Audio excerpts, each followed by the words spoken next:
حكاية بسنت حكاية مش عبر، حكاية وتحدي. ده حكاية بيوتنا كلها.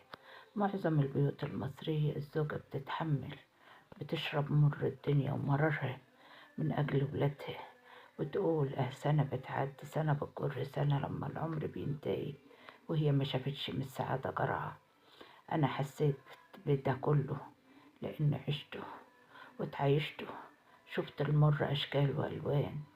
بقول لكل زوج غفلان ما تغفلش عن قدرة الله، ده ربنا اداهالك سكن ومودة ورحمة.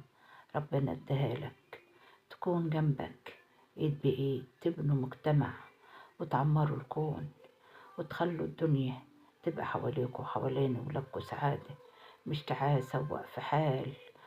طب ليه وأنا في إيدي البدل لحظة بتغير من سعادة لتعاسة؟ طب ليه ما يبقاش طريق السعادة وأنسى إني أتسهى وأدمر حياتي؟ كل ذوق غافل عن قدرة الله ارجع وتوب، ربك غفار الذنوب.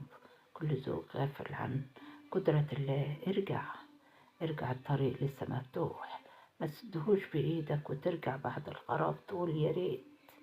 لا، خليك من الوقت وقول يا رب. كل ذوق غافل يرجع من تاني. الدنيا مفتوحة ومنورة، وهتبقى بيك زهرة مزهرة، ولادك تعيش وتدعيلك، والدنيا تفرح بيك وتسعد بك. ليه وليه مش عايزين كلمة ليه، عايزين كلمة الأمل. دايما في القلوب كفاح وعمل، وكل زوج يرجع لضميره. والدنيا لحظات، النهاردة بسنت ماتت ورمت نفسها، بكرة غيرها وغيرها وغيرها، وهتبقى شريط. ليه الشريط ده ما نقفلوش ونبدله لعمل صالح وعمل ناجح، وزوجة في البيت منورة مستنية جوزها بالفرحة والسعادة والأمل.